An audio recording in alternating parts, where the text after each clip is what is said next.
È piombato sulle auto in coda scatenando l'inferno. Violento incidente questa mattina verso le 10:30 all'uscita dell'autostrada a pochi metri dalla barriera di Villabona in direzione Mestre. 8 i veicoli coinvolti, tra cui 2 mezzi pesanti. Un tir ha tamponato le auto ferme in coda sulla corsia preferenziale verso la rotatoria di Marghera, rimasta chiusa nel tratto iniziale di immissione dal piazzale della stazione autostradale fino alle 13.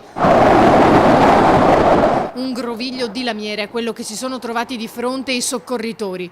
2 van finiti di traverso, un furgone col muso disintegrato, 2 macchine distrutte e l'auto su cui si trovava un 70enne di Salzano che ha perso la vita nell'impatto. È stato il primo ad essere colpito dal tir. L'auto ha carambolato contro il guardrail, finendo girata di 180 gradi. Oltre al decesso dell'uomo, il bilancio è di 10 feriti trasportati negli ospedali di Mestre, Mirano e Dolo.